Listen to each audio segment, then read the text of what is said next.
What is good, YouTube? AJ Boogie, I'm back at it again, and I'm bringing the heat, part 2. So this is my new series, Lavar Ball Rise to Power and Fame, part 2. I said I was going to make it a 3-part series, but realistically, it's going to be probably more than that. There is so much to cover, and I'm not leaving any stone unturned. So, where did we leave off last time? Let me ask Lavar.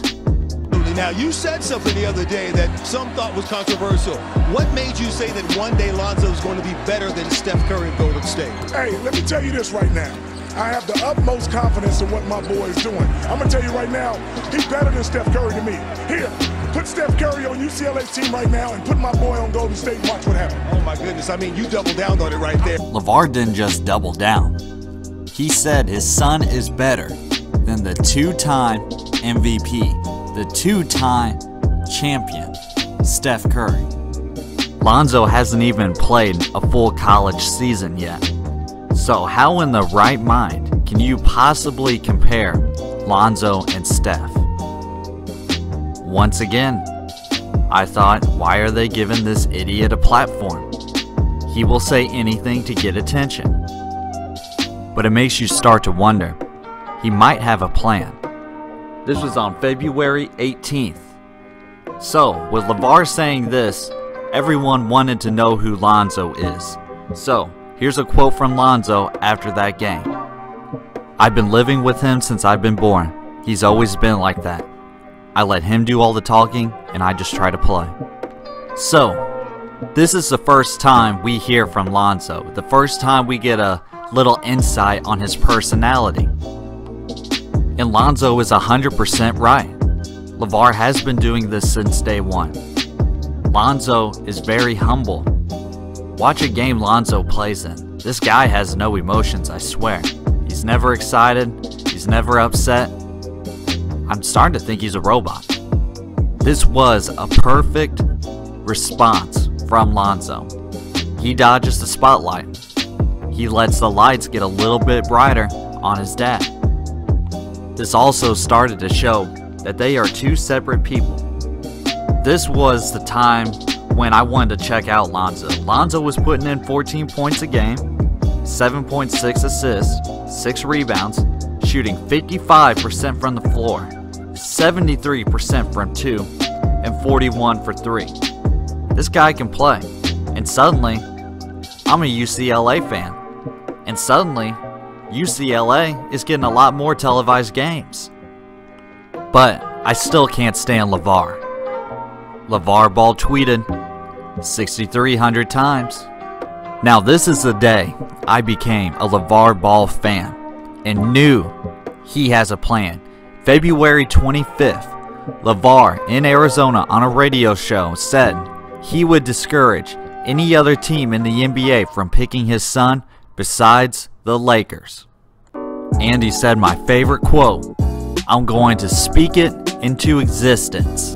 This was his plan from all along. Get Lonzo to the Lakers. Follow me. He would make these outrageous claims to give himself a bigger platform. To get people talking about Lavar. To get people talking about Lonzo. To get people talking about Triple B. He kept telling people how great Lonzo was, and no one knew. No one really paid attention until Lavar Ball started getting some status. And then what we do? We start watching UCLA. We start watching Lonzo. He's averaging 14, 7, and 6, shooting 73% from 2. He's a smart player. He's getting exposure. Exposure he wouldn't have got unless from Lavar. Remember, Lonzo's humble. He's not really exciting. The guy's a robot and has no personality. Lonzo never grabbed for the media's attention. Lavar took a handful and brought it to Lonzo. You need to write this down. Lonzo would not have been the number 2 draft pick, nor would he have been a Laker unless it was Lavar in making these comments. Face it, he's a genius. Lavar Ball tweeted 12,000 times. So after this, I realized Lavar had a plan. He knows what he's doing, and it's working. Now, I still didn't like his personality. Thought he was kind of a bully. And that's a lot of pressure to put on Lonzo. But this is nothing new to Lonzo. Lavar's been doing this since day one. So, 2 days later, February 27th, Lavar, if Lonzo doesn't sign with Adidas, Nike, or Under Armour, guess what? I'll sign the big baller. Lonzo is going to be the first one drafted with his own brand. So, tell me this if this wouldn't entice you. Before you even get drafted, you have your own brand. You can wear whatever you want. You own it. If you sign with Nike, you can only wear Nike clothing, Nike shoes, nothing else. Same with Adidas, same with Under Armour. Your own brand, you can wear your own shoe, and whatever shoe you please. You're not tied down to anything or anyone. Who wouldn't take that deal? So think of it this way. Me and you go to a mall. You only can go to one store. I can go to any store I want, come out with anything I want. You only got one shelf to pick out a shoe. You only got a few racks to pick out of clothes. You're gonna get done in 10 minutes. I'm gonna be staying for 2 hours. So, in a span of 2 days, Lavar Ball went from tweeted 6,000 times to 14,000 times.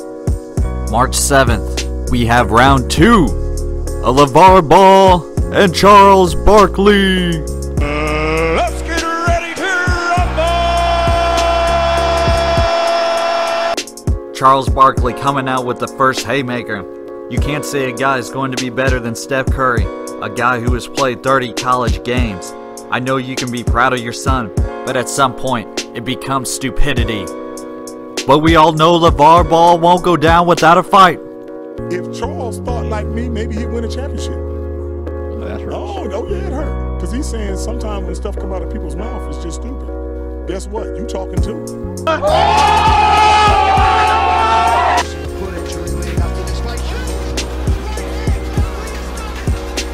And it's all over, Lavar Ball with the win again. So, Charles Barkley makes these comments at Lavar. So what's Lavar do? Lavar runs to the nearest media outlet, and Lavar goes savage mode. Lavar Ball then tweeted 34,000 times. Thanks, Charles Barkley. You're making him famous now. And you gotta admit, Lavar Ball fan or not, that was pretty funny. Let's move on now from the dead body that is now Charles Barkley. March 7th, Lavar Ball on Chris Broussard's show, In the Zone. The monsters in the NBA, their dads wasn't that good. They were okay, they was players. But the fact that Dale Curry wasn't no all-star every day, Lavar's got a point. The monsters of the NBA, their sons, really haven't had too much success. Michael Jordan's son, Marcus, played for USF, averaged 10 points a game. Kareem Abdul-Jabbar, Magic Johnson, both their sons, no success. Look at Patrick Ewing and his son, Patrick Ewing Jr. Hasn't played in the NBA since 2011, playing overseas. Gary Payton, his son Gary Payton Jr., G League. John Stockton, his son David, G League. Tim Hardaway, his son Tim Hardaway Jr., averages 17 points a game, but plays for the 24 and 40 Knicks, so someone has to score. So I'm not counting him. Now let's go on the other side of the spectrum. NBA fathers whose sons have had more success. Like Lavar said, Del Curry, Steph Curry, Joe Jellybean Bryant, Kobe Bryant, Melvin Booker, his son Devin Booker, Stan Love, his son Kevin Love. So Lavar does make a very valid point. The Ball brothers, They've already passed their dad. There's no pressure, no expectations. Look at LeBron James and his son, LeBron James Jr. A lot of expectations.